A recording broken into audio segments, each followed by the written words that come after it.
William Wallace was born into minor nobility in Renfrewshire, which probably just meant he had a satellite dish. I mean, it doesn't take much to be considered nobility in Paisley. But because he was of minor nobility, it meant that he had little standing amongst the ruling classes, with the exception of Prince Andrew, obviously, because he loves minors.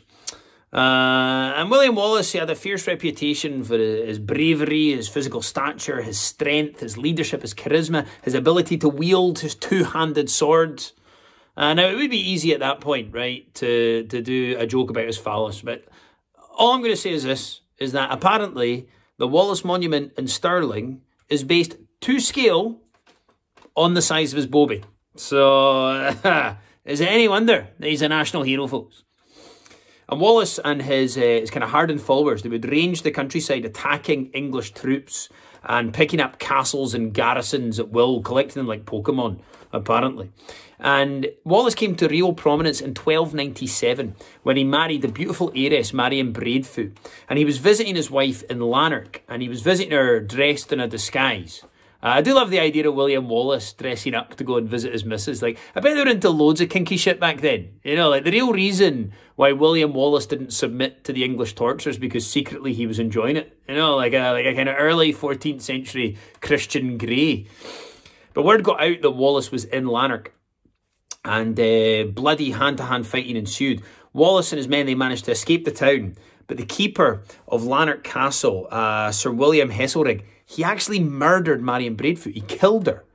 And Wallace, in a grief-stricken rage, he takes his revenge that same night. Him and his men sneak back into the town in twos, like a stag do trying to sneak into a nightclub.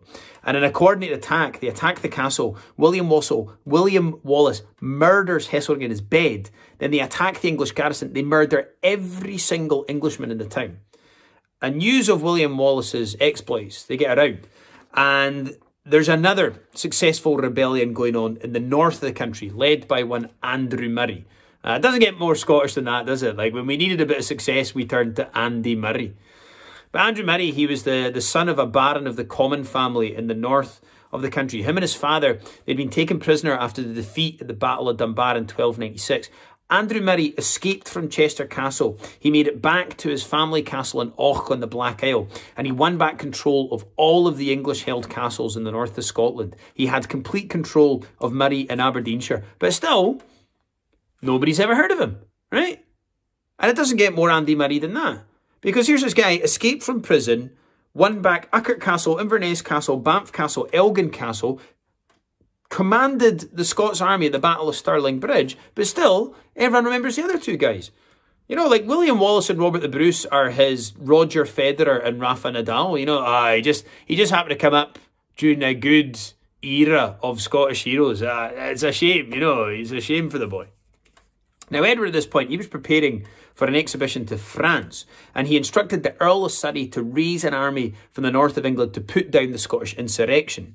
Wallace and Murray, they marched their army to Stirling, which is the kind of main English stronghold in the country at that time. They set up in the Abbey Craig across from the castle on the 11th of September 1297. In order to get to their army, the English have to cross over a narrow little bridge. And once about half of their army had made it across the bridge, a horn sounded and the Scots army descended on them, cutting them to pieces. It was complete annihilation. It was an incredible victory for the Scots army. Like, any idea of English invincibility that existed up to that point had been gone. The English army was annihilated in less than an hour. It was an unbelievable victory for Wallace and Murray. But listen, it doesn't take a genius, right, to figure out that trying to get over 12,000 men across a narrow little bridge going over some fast-moving deep water is probably the best strategy from the English side, right? The Earl of Surrey, he had been advised to cross the river further up and then attack the Scots on the flank. But it was felt that if they were to do this, the Scots would then retreat, and the war, which was already costing a lot of money, would be prolonged. So they embarked on a horrendous strategy that would result in tens of thousands of English people dying purely to save money, because it's better to get people back fighting and dead as opposed to having any kind of delay or any kind of hit on the old purse strings, right? Am I right, Boris? Now, in the battle, Andrew Murray, he suffered wounds. Doesn't get more Andy Murray than that, though, does it? Like, the guy got injured during the battle. But yeah, well, he got more than injured. He died a couple of months after the battle. And William Wallace, he was knighted in March 1298. He was given the title Guardian of Scotland, but he wasn't accepted by the Scottish nobility because he wasn't from the upper echelons of the feudal system. He wasn't one of the soggy biscuit class. You know, far better to have some bumbling, mumbling, incoherent, xenophobic prick as your leader, you know, because anything else would just be communism, wouldn't it? Now, Wallace's biggest problem was he had yet to face the full might of the English army, and he had yet, importantly, to face Edward, because Edward was like the travelator. He was the big shit, the big cheese.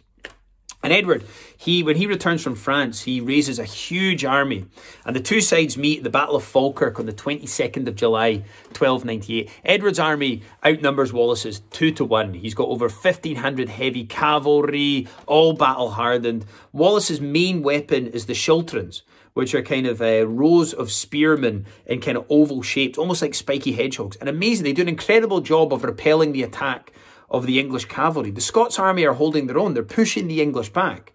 But then, inexplicably, the Scottish nobility just left the field of battle.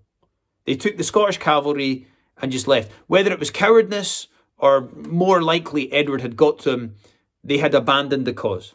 They had abandoned the cause of William Wallace's independent Scotland for their own self-serving and selfish reasons. Still, you know, they managed to turn up at Murrayfield in February and sing Flower of Scotland like nothing had happened, you know.